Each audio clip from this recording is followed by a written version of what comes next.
오늘장 영향을 줄 수 있는 투자 뉴스 확인해 보겠습니다. 목요일 투자 뉴스엔 전략, 야천투자연구소 남인호 소장, LNS홀딩스 김선용 대표, 다키온뉴스 조우진 대표와 유한타증권 장시영 차장 수고해 주시겠습니다. 어서 오세요.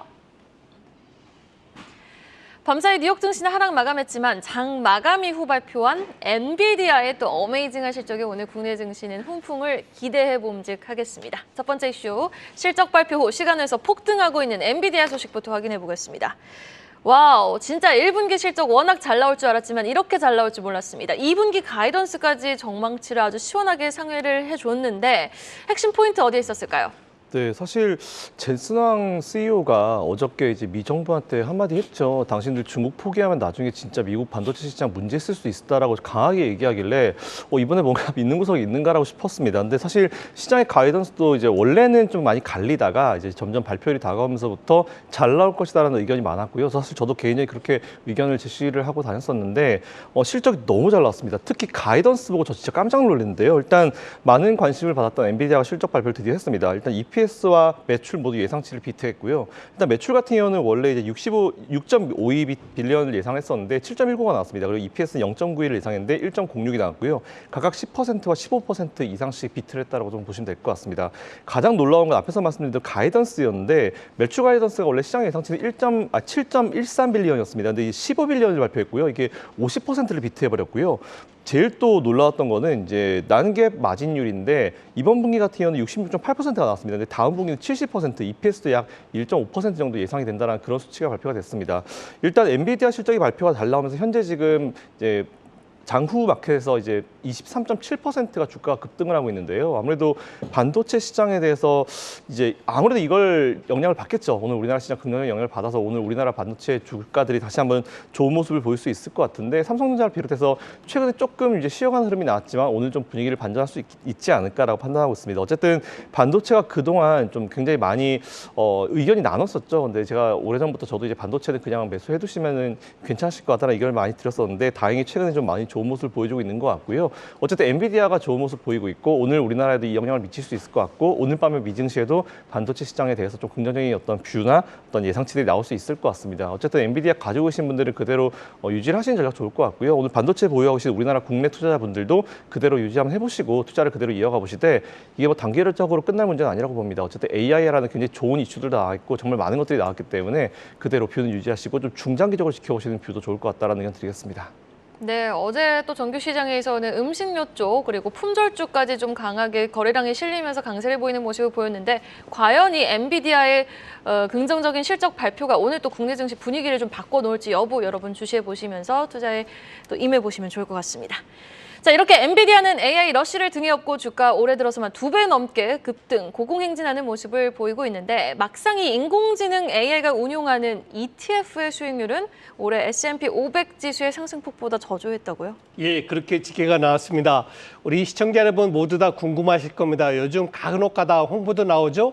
AI 펀드다, 즉 인공지능이 아주 과학적으로 최첨단으로 그런 포트폴리오를 짜고 매매하는 것이 이제 AI 펀드인데요. 금년에 미국에서 IBM의 AI 펀드 ETF 수익률이 오히려 미국의 S&P 지수보다 더 낮은 것으로 통계가 나왔습니다. 금년 들어서 AI 수익률은 약 4%에 달하는 반면에 시장은 어떻습니까? S&P가 9% 상승하는, 다시 말해서 시장의 절반밖에 미치지 못한다는 겁니다. 왜 그럴까 제가 꼼꼼히 따져봤더니만 바로 심리를 읽지 못한다는 것입니다. AI 펀드는 주로 모멘텀 투자를 많이 하는데 금년에 어떻습니까? 시장은 약간 편중돼서 올랐지 않습니까? 아까 말씀해 주셨던 엔비디아라든가 인텔이라든가 이런 쪽으로 많이 주가가 상승했는데 오히려 AI 펀드는 조금 이렇게 포트폴리오를 구성하는 바람에 그 수익률이 못 미친 것 같습니다. 제가 내린 결론은 이겁니다. 아직까지는 AI보다 인간이 더 우수하다, 이렇게 정리하겠습니다. 네, 알겠습니다. AI보다는 아직까지는 인간이 좀 더 우수한 것 같다. 또 ETF, AI를 바탕으로 운용된 ETF의 수익률은 아직 좀 저조하다라는 기사 살펴봤고요. 이어지는 이슈는 정부의 바이오를 제2의 반도체로 확인해 보겠습니다. 6월은 과연 바이오의 달이 될 수 있을까요? 다음 달 또 아스코 미국 임상종양학회가 예정되어 있는 가운데 우리 정부는 다음 달 바이오 산업의 육성 계획 큰 그림을 발표를 한다고요? 네, 맞습니다. 사실 이게 계획에서 끝나지 않고요. 실제로 좀 지원하는 게 좀 눈에 보였으면 좋겠습니다. 사실 바이오주가 움직여줘야지 코스닥 기업들도 좀 굉장히 좋은 모습을 많이 보이잖아요. 우리가 예전에도 그랬죠. 물론 지금은 2차 전지가 많이 러시를 해주고 있지만 여기에 바이오까지 포함되면은 코스닥 시장이 좀 더 활성화되지 않을까라고 생각하고 있습니다. 추경호 경제부총리가 어제 바이오 산업을 제2의 반도체로 육성할 계획이라고 밝혔는데 사실 그동안 삼성전자 이재용 회장 같은 경우도 바이오를 제2의 반도체로 이제 하겠다라고 얘기를 많이 해왔죠. 어쨌든 추 부총리가 어제 충북 청주에 위치한 에이프로젠 오송 공장에서 의약품 생산 시설과 실험실을 이제 시찰한 이후에 바이오 산업에 대한 적극적 지원 의지를 드러냈습니다. 일단 데이터 기반의 디지털 헬스 스타트업 육성을 위해서 과감한 규제 개선을 취재할 것이다라고 얘기했고요. 두 번째로는 정부는 글로벌 바이오 의약품 생산 허브 도약을 위해서 민간 기업의 투자를 적극적으로 지원하겠다는 이런 추가적인 얘기까지 했습니다. 이날 간담회에 참석한 사람들은 당연히 똑같이 그런 얘기 하겠죠. 바이오 산업에 대해서 정부의 지속적인 지원을 요청한다라고 얘기를 했고요. 아무래도 이는 제품 개발부터 상용화까지 바이오는 돈이 엄청나게 들어갑니다. 그리고 시간도 보통 이게 1, 2년 잡는 게 아니고 거의 최장기간 10년까지 잡기 때문에 정부 차원의 지원이 절실하고 이게 또 이어져야 되고 정권이 바뀌든지 계속 이어지는 게 중요한데 사실 이 부분이 그동안 좀 많이 미흡했죠. 이에 따라서 추 부총리가 조만간 육성 계획을 발표할 계획이라고 하니까 일단 한번 들어보시면 좋을 것 같고 계획 발표하는 것뿐만 아니고 이어져야 됩니다. 정권이 바뀌더라도 전 정권 거라 하더라도 좋은 건 이어가야 되는 게 좀 중요한 것 같고요. 추가로 다음 주 이제 6월 2일부터 열리는 세계 3대 암 학회입니다. 이제 아스코가 시카고에서 개최될 예정이다라는 추가적인 소식까지 나와 있는데 아스코 같은 경우는 이제 다른 학회보다는 이제 기술 수출과 이제 파트너링이 좀 많이 적극적으로 이루어지는 그런 학회라 보시면 될 것 같습니다. 다른 3대 학회 중에 이제 하나인 AACR 같은 경우는 보통 그 암 초기 연구 성과를 많이 가지고 있기 때문에 좀 아스코보다는 그래도 이제 신뢰도가 좀 떨어진다고 보는 게 맞는 것 같고요. 물론 신뢰도 측면에서 보는 건 아니지만 그렇다 하더라도 아스코가 그래도 이제 초기보다는 좀 진전된 세부 연구 결과가 나오기 때문에 그래도 우리가 좀 많이 관심을 가진 학회인 것 같습니다. 전 세계 400개 이상의 기업이 참여할 예정이고요. 발표된 논문 수만 2,900여 개에 달한다고 합니다. 특히 이번 학회에는 우리나라 같은 경우는 유한양행이나 GC셀 같은 대형 제약사를 비롯해서 제넥신, 그리고 HLB, 에이비온, 그리고 크리스탈로믹스 이런 기업들이 이제 참여하고요. 총 17개 파이프라인을 공개할 예정이라고 하니까 이번에 참여한 기업들 포함해가지고 어떤 얘기들이 오가는지 그리고 학회에서 어떤 얘기가 나오는지 논문에서 또 어떤 특징이 있는지 이런 부분도 한번 체크해 보시면서 여러분들이 공부해 보시면 좋을 것 같다라는 의견 드리겠습니다. 네, 아스코 학회 일정까지 좀 미리 한번 포인트를 정리를 해봤는데 그러나 지금 막상 바이오 관련 종목들을 보면은 이 올라도 하루 이틀 오르지 상승의 지속성을 가져가기에는 좀 에너지가 약해 보이거든요. 지금 수급이 돌아도 엔터라든지 자동차, 반도체로 도니까 바이오 쪽은 소외되어 있는 양상인데 6월은 좀 다를까요, 장시영 차장님? 바이오 종목이라고 하더라도 사실 실적이라든지 성장성이 좀 담보가 된다고 한다면 지금부터서라도는 좀 보셔야 된다라고 좀 말씀을 드리고 싶고 사실 제가 오늘 이제 말씀드린 종목은 아스코 학회라든지 신약 개발 관련된 업체는 아닙니다. 네. 사실 대장암과 방광암의 조기 진단 이 키트를 만드는 업체고요. 지노믹트릭이라는 업체를 좀 말씀을 드릴까 합니다. 지난 4월에 대장암 조기 진단 검사 제품 얼리텍C라는 제품에 대해서 그 신의료 기술 평가 유예 대상으로 선정이 됐습니다.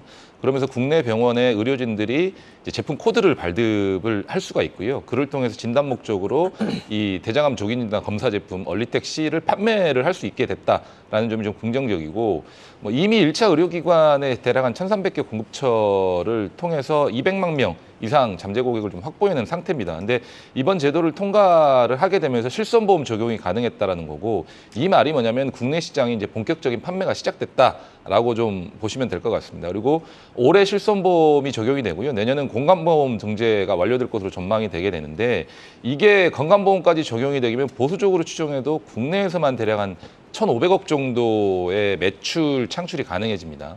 그러면 가파르게 좀 수요가 늘어나고 있기 때문에 성장 기반을 확보했다라고 좀 보시면 될 것 같고 두 번째는 미국 쪽으로도 지금 FDA 허가를 대비해서 1만 명의 대규모 확진 임상을 준비 중에 있습니다. 이게 통과하게 되면 경쟁 제품인 이그젝트 사이언스사의 제품하고 정확도는 유사하고요. 가격 경쟁력이 굉장히 좋기 때문에 미국 쪽에서의 어떤 판매량도 가파르게 좀 늘어날 것이다라는 점이 두 번째 포인트고 세 번째는 앞서 제가 방광암 조기 진단 키트도 만든다고 했는데 네. 미국 시장 진출을 올해 시작이 됩니다. 대장암 키트는 이제 임상이 시작이 되고요. 방광암 키트 같은 경우는 LDT 서비스를 통해서 임상을 거치지 않고 바로 올해 3분기부터 판매할 예정에 있습니다.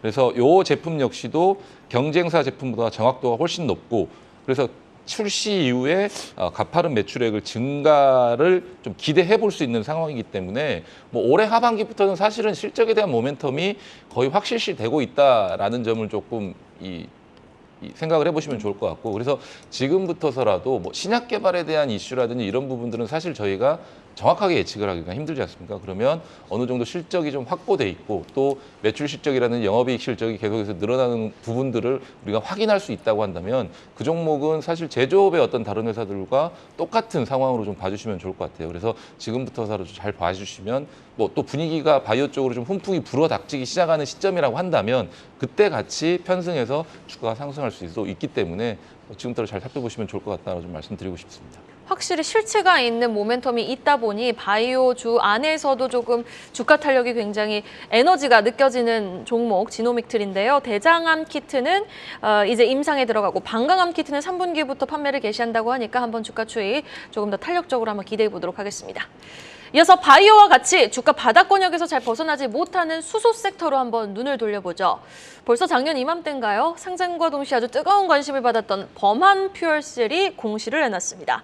지금 수소 충전소 설치 공사를 수주했다라는 소식인데 어떤 규모의 어떤 곳과 계약을 맺은 건가요? 예, 대진 크린 에너지와 67억 정도 공급 계약을 맺었는데요. 그 범한 퓨얼셀은 뭐 사명에서 알다시피 퓨얼셀이니까 연료전지는 사실 이제 수소를 말합니다. 물론 이제 액면 그대로 문자 그대로 연료전지랑은 뭐 2차 전지 셀도 의미할 수 있지만 우리나라는 이제 범세계적으로 이제 연료전지 퓨얼셀이라고 하면 수소에서 전기를 생산한다 이렇게 이제 이해하시면 됩니다. 그 범한 퓨얼셀은 이제 작년 6월달에 상장했습니다. 상장하면서 많은 주목을 받았고요. 그 범한 퓨얼셀이 또 이제 그 가지고 있는 기술적인 잠재력이 상징성이 무엇이냐면 세계에서 두 번째로 수소 잠수함을 개발을 했습니다. 그러니까 수소 잠수함이라는 건 이제 우리가 다 알다시피 잠수함도 연료가 필요하고 동력원이 필요한데 원자력 잠수함이라는 거는 원자력을 통해서 이제 동력원이 있는 거고 수소 잠수함은 단지 수소를 통해서 동력원이 있는데 훨씬 이제 원자력 잠수함보다 당연히 이제 대외적인 이미지나 이제 가치가 있습니다. 이런 점에서 범한 퓨얼셀이 수소 분야에서 이제 기술력을 갖고 있다는 것이고요. 그리고 이런 수소 잠수함 분야에서 범한 퓨얼셀이 연간 20억 정도 매출이 담보되어 있습니다. 그 잠수함도 이제 생산을 해야 되고 또 잠수함 생산한 다음에 이제 이미 구축하고 납품한 잠수함에서 추가적으로 이제 유지 보수하는 과정에서도 또 많은 매출이 발생합니다. 그러니까 범한 퓨얼셀 이런 점에서 방산 분야에서도 좋은 이제 그 매출을 갖고 있고 또 하나는 뭐 당연히 방산만 갖고는 안 되니까 민수 분야에서 민간 분야에서 범한 퓨얼셀이 이제 우리나라 곳곳에 이제 수소 충전소를 이제 공급을 해야 되는데 그걸 계약을 해야 되는데 이 점을 또 범한 퓨얼셀이 이제 최근에도 이제 그 정부에서 해당 사업을 지원하겠다 발표를 했죠. 이런 점을 범한 퓨얼셀의 이제 또 다른 장점이고 범한 퓨얼셀 여기 나가서 일반 민간 그 빌딩에도 수소를 갖다가 이제 발전을 하고 연료를 갖다가 연료전지 개발할 수 있는 사업을 또 모색하고 있습니다. 이 점은 되게 장점입니다. 근데 다만 범한 퓨얼셀이 작년에 영업이익이 안 좋았는데 영업이익이 안 좋은 이유는 이제 상장을 하면 상장 비용이 발생했고 임직원들에 대한 그 퇴사하면서 또 이제 비용이 발생했습니다. 그러니까 이거 일회성 비용이기 때문에 일회성 비용은 작년이 지나갔기 때문에 올해는 그런 비용이 없다는 점이 강점입니다. 이런 점이 범한 퓨얼셀의 이제 매출과 영업이익이 좋은 점인데 다만 수소가 이제 2차 전지에 비해서 이제 그 확 성장하기 어려운 이유는 무엇이냐면 수소 자체를 얻어야 되는데 수소 자체를 얻기가 힘듭니다. 이 점이 정부에서 이제 고민하는 거고 사실 어떻게 수소를 얻을 수 있냐면 원자력 발전하면 수소를 얻을 수 있습니다. 이 점도 사실 원자력 발전을 지지하고 지원해야 되는 이유 중에 하나입니다. 네, 알겠습니다. 범한 퓨얼셀의 공시 내용 살펴봤고요. 계속해서 밤사이에 또 나온 2차 전지 기업들의 공격적인 행보로 이어가 보도록 하겠습니다. 이번에는요, SK온입니다. 이미 300조 원에 달하는 누적 수주 잔고액을 기록하고 있는 SK온 계속해서 부지런한 모습을 보이면서 투자 재원 확보에 힘을 쏟고 있는데 이번에는 1조 2,400억 원에 달하는 실탄을 좀 확보를 했다고요. 네, 맞습니다. 드라이브를 걸 때는 진짜 제대로 걸어주는 게 사실 모든 사업가들이 기본적으로 해야 될 건데요. 일단 SK온 같은 경우도 그런 측면에서 굉장히 좀 긍정적으로 해석할 수 있을 것 같습니다. SK 이노베이션의 배터리 자회사죠. SK온이 최대 1조 2,400억 원 규모의 추가 실탄을 확보했다는 그런 소식이 나왔는데요. 일단 전기차 배터리 사업의 성장성 그리고 기술력을 바탕으로 당초 목표 투자금이 원래 4조 원 정도였는데 이거를 초과 달성했다라는 그런 내용까지 추가 보시면 될 것 같습니다. 어제 추가된 자금을 한번 살펴보니까 MBK 컨소시엄이 8억 달러 정도 했고요. 그리고 사우디 국립은행의 자회사죠. SMB 캐피털이 1억 4,400만 달러를 투자할 계획이라고 합니다. 참고로 MBK 컨소시엄 같은 경우는 미국과 중동 지역의 글로벌 FI들이 같이 참여한 어떤 컨소시엄이다라고 체크해 보시면 좋을 것 같고요. 또한 SK 이노베이션도 이날 SK온이 현대차와 기아차로부터 이제 2조 원의 채무 보증 공시까지 나왔습니다. 일단 SK온 같은 경우 현재 우리나라와 미국, 중국, 헝가리에 전기차 배터리 공장을 운영하고 있는데 22년도 기준으로 88기가와트시에서 25년도에는 최소 220기가와트시로 연간 생산 능력을 이제 늘릴 계획이라고 하니까 이 부분 보시면 될 것 같고요. 제일 좋은 거는 IRA 세부 법안이 나오고 나서 우리나라 기업들한테 굉장히 좀 우호적인 환경이 어느 정도 조성이 됐다라고 하는 겁니다. 이거에 맞춰서 우리나라 기업들이 잘 지금 운영을 하고 진행을 하고 있는 것 같으니까 배터리 관련 기업들은 계속 관심을 가셔야 될 것 같습니다. 지금 포트에 배터리 관련 기업들 혹은 배터리와 연결되어 있는 기업들, 조금 연관되어 있는 기업들 하나 없으면 안 될 것 같고요. 앞으로도 성장성이 이어질 수 있을 것 같고 지금 보면은 뭐 어떤 기업에 대해서 너무 이제 고평가되어 있다는 얘기가 나오는데 고평가되어 있는 기준도 바꿔야 됩니다. 왜냐하면 투자를 하고 계속 증설을 하고 이제 또 계속 캐파를 늘리면은 당연히 그에 맞춰가지고 목표가도 올려야 되는 게 정상이기 때문에 목표가는 바로 안 올리거든요. 이런 증설하고 나서 한참 있다 올리기 때문에 우리는 그것보다 한 발짝 미리 앞서가지고 투자를 이어가시는 게 좋을 것 같다라는 말씀드리겠습니다. 네, 알겠습니다. 자, 다른 배터리셀 업체들에 비해서 상승 탄력이 다소 아쉬웠던 SK 이노베이션. 워낙 또 포션이 배터리 쪽보다는 정유 부분이 큰 게 사실인 터라 다른 기업들 대비 완연한 성장성에 대한 기대감 반영을 충분히 받지 못했던 것 같은데 SK 이노베이션 추가 상승 여력 어떻게 보세요, 장시훈 차장님? 일단은 23년도 올해 SK온 매출액 및 영업이익이 매출액은 대략 한 15조, 16조 정도 예상을 하고 있는 것 같고 영업이익은 흑자 전환을 전망을 하고 있습니다. 뭐 흑자 전환의 원동력이 사실은 AMPC로부터 이제 수령할 IRA, AMPC로부터 수령할 어떤 이익이 대략 한 6,700억 정도 이 부분이 좀 원동력이 될 것 같은데 하반기로 갈수록 또 앞서 투자 유치를 통해 공장 증설이 좀 빠르게 이루어진다고 한다면 시간이 지날수록 영업상의 어떤 수익성도 빠르게 좀 개선이 될 전망입니다. 사실 지금 현재 SK 이노베이션이 가지고 있는 SK온의 사업 가치는 대략 한 4조에서 5조 원 정도로 좀 시장에서 추정을 하고 있는 것 같습니다. 근데 이 중에 이제 분리막 자회사 가치를 좀 차감해 버리면 SK온의 지분 가치, 사업 가치는 한 3조 원 정도 되는 걸로 리포트상에서 좀 정리를 해주고 있는데 프리-IPO에서 평가받은 기업 가치를 감안했을 때 지금 현재의 SK 이노베이션이 SK온의 할인율은 대략 한 90% 정도가 되는 것 같습니다. 근데 만약 SK온의 사업이 정상화되기 시작하고 또 실적에 대한 어떤 가시성이 조금 더 좀 빠르게 좀 밝아진다고 한다면 할인율이 대폭 좀 축소될 가능성이 높습니다. 그렇게 되면 SK 이노베이션의 시가총액 상승은 상승 가능성은 대략 한 7조에서 8조, 많게는 10조까지도 상승할 수 있는 여력이 있거든요. 그래서 지금 현재 수준에서 충분히 SK 이노베이션을 아직 SK온이 상장 전이기 때문에 SK온이 상장 전에 뭔가 앞서 말씀드린 대로 실적의 가시성 또 그리고 투자받은 어떤 금액을 가지고 공장 증설의 이런 부분들을 원활하게 진행이 돼서 또 수주 물량이라든지 이런 부분들을 충분히 생산해 낸다라는 어떤 그런 전망이라든지 이런 부분들이 좀 긍정적으로 나오게 된다라고 한다면 뭐 추가적인 어떤 이 지분 가치 상승이라든지 이런 부분들 때문에 그런 수혜는 또 SK 이노베이션이 다 받을 수 있어서 충분히 상승 여력이 있다라고 좀 판단이 되고요. 다른 어떤 배터리 업체들보다 조금 상승률이 좀 적었기 때문에 지금부터는 조금 더 보셔도 괜찮다라고 말씀드리고 싶습니다. 네, 알겠습니다. SK 이노베이션에 대한 긍정적인 진단 들어봤습니다. 자, 다음 소식입니다. 어제도 강했다. 조선주 이야기로 넘어가 보죠. 한화오션으로 새롭게 도출단 대우조선해양이 전날 또 한 번 52주 신고가를 경신했습니다. 하나그룹과의 이제 시너지가 기대되는 가운데 지금의 상승 지속성을 좀 이어갈 수 있을까요? 예, 지금으로부터 딱 한 달 전이었죠. 아마 4월 중하순경으로 기억합니다. 백고동이 다시 울립니다. 조선업종에 관심 가지셔야 될 것 같습니다 하고 여러분께 소개해드렸는데요. 저도 그때 좀 살 걸 그랬습니다. 네, 대우조선해양이 자그마치 21%나 주가가 상승했습니다. 그동안 종합주가에서 얼마나 올랐을까요? 불과 2% 올랐습니다. 종합주가지수 시장보다도 10배 이상 오른 그 이유가 뭘까요? 크게 두 가지를 꼽을 수 있겠죠. 첫 번째, 조선업종이 전반적으로 좋았습니다. 대우조선해양뿐 아니고 한국조선해양이라든가 삼성중공업 등 그리고 조선 부품 관련주들도 모두 다 좋은 모습 보이고 있는데요. 이것이 가장 큰 요인이고요. 다음 두 번째는 바로 방금 소개해 주셨던 한화그룹으로의 식구가 됐습니다. 자, 여러분 아무래도 파산된 그룹의 이름보다는 오히려 새롭게 새롭게 지금 등극하고 있는 요즘 한화 굉장히 잘 나가고 있지 않습니까? 뭐 우주라든가 방산이라든가 항공이라든가 거기에다가 이제 바다까지 해양까지 점령한 것이 하나그룹인데 이런 부분이 굉장히 주가에 긍정적 영향 주고 있는 것 같습니다.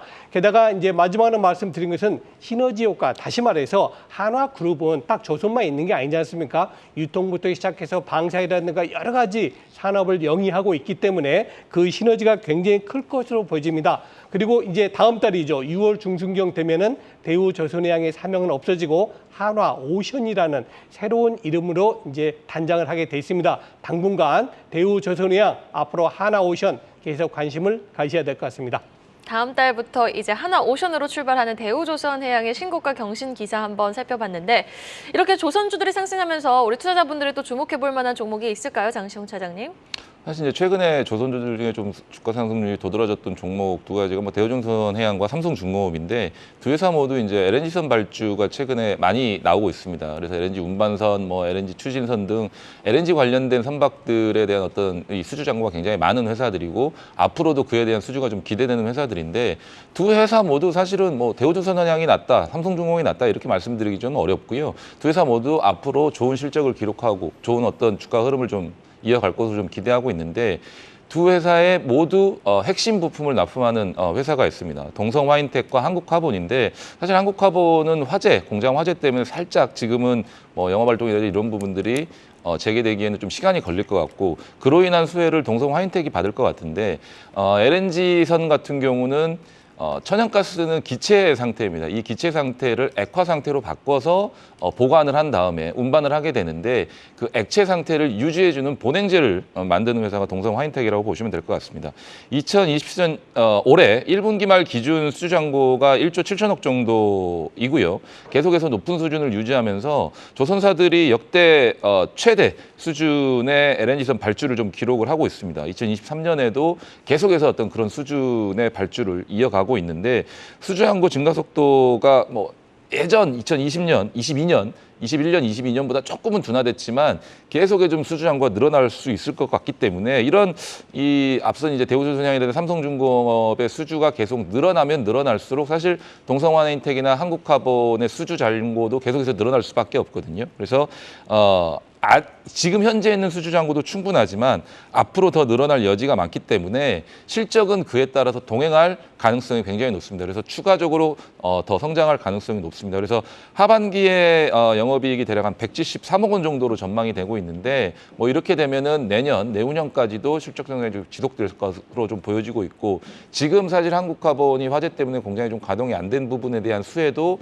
동성화인텍이 경쟁사이기 때문에 고스란히 그런 수혜도 좀 받을 수 있을 것이라 보고 있고 또 조선사들의 밀려드는 수주로 인해서 뭐 납기를 맞추지 못하면 두 회사가 협조를 해서 그런 부분들을 맞추는 부분들도 가능할 수 있어서 뭐 여러 가지 부분들, 뭐 증설이라든지 이런 부분들 순조롭게 진행되고 있고 이런 부분들까지도 감안했었을 때는 충분히 실적 성장에 대한 기대감을 우리가 더 가져볼 수 있다라고 좀 판단이 되기 때문에 뭐 동성화인텍을 다른 조선사들도 마찬가지지만 같이 조선기자재 부품주로서 봐주시면 좋겠다라고 좀 말씀드리고 싶습니다. 조선주 안에선 대우조선해양을 비롯해서 삼성중공업에 대한 좀 긍정적인 포인트를 제시해 주신 가운데 그 밑단에 또 납품을 하고 있는 한국카본, 또 동성화인텍 안에서도 동성화인텍의 추가적인 상승 여력 긍정적으로 말씀해 주셨습니다.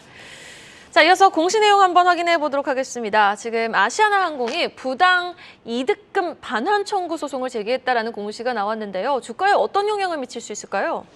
예, 뭐 1심 판결이 끝나고 나서 이제 거의 6개월이 다 됐는데 그 정확히 말씀을 드리면 이제 아시아나항공이 이제 소송을 제기한 게 아니고 그 카운터파트너라고 할 수 있는 이제 현대산업개발이 이제 아시아나항공을 상대로 소송을 제기했습니다. 근데 양측의 소송은 1심 판결은 작년 11월에 끝났습니다. 11월에 끝났고 그 현대산업개발 아시아나항공에 대한 소송을 제기한 이유는 원래 이제 아시아나항공을 현대산업개발 컨소시엄이 인수하려고 했는데 인수를 한번 했습니다. 실사를 했는데 현대산업개발 입장에서 한 번 더 재실사를 하고 싶다라고 요청을 했는데 금호산업, 그러니까 아시아나항공의 주주 입장에서는 아니 한 번 실사는 왜 또 실사를 하냐 거부를 했습니다. 그러니까 거부를 하면서 이제 인수 절차를 중단을 했고 근데 이제 그 전에 인수 절차를 하기 위해서 현대산업개발 컨소시엄이 아시아나에다가 1,700억을 갖다 이제 보증금을 맡겼습니다. 그러고 나서 이제 이자까지 합쳐가지고 2,500억을 돌려달라라고 반환 소송을 했는데 1심에서 이제 아시아나가 승소했습니다.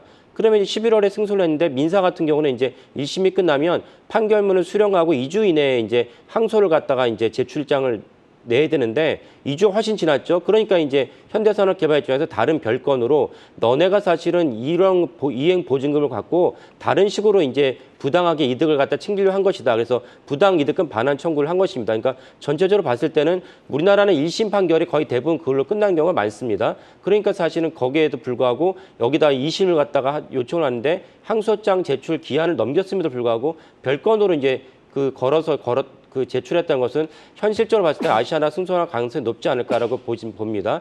그 다음에 두 번째는 아시겠지만 최근에 대한항공과의 통합이 거의 물 건너가는 분위기입니다. EU가 반대하고 미국이 반대하고 있기 때문에 제가 보기엔 윤석열 정부도 이걸 갖다 강하게 물어붙일 것 같지 않습니다. 그렇다면 이제 무산된다고 봤을 때 아시아나 항공이 어떻게 될 거냐 본다면 아시아나 항공이 6분기 연속으로 지금 1,000억 원이 넘는 영업이익을 내고 있습니다. 그리고 뭐 아시다시피 이제 리오프닝을 맞아서 전 세계 항공 산업에 다 화랑세입니다. 이런 점 봤을 때 아시아나 항공에 대해서 독자적 생존 또는 이제 제 생각에는 다른 아마 매물로 아시아나항공이라는 중요한 어떤 항공사를 볼 수 있기 때문에 합병을 할 수 있지 않을까라고 생각을 합니다. 이런 건 좀 종합적으로 보시면 좋지 않을까 싶습니다. 네, 마지막 기사로 시선을 다시 미국으로 한번 돌려보죠. 계속되는 고물가와 소비 감소에 타깃, 월마트 같은 유통업계들은 또 비상이 걸렸다고요. 예, 그렇습니다. 우리 한국의 유통주 이마트만 이렇게 주저한 게 아닙니다. 미국이라든가 일본, 중국이 모두가 다 약세를 보이고 있는데요. 이 가장 큰 이유는 고물가의 소비자의 소비 심리가 그만큼 위축되고 있는 겁니다. 이런 어려움 당분간 좀 더 지속될 것이 예상됩니다.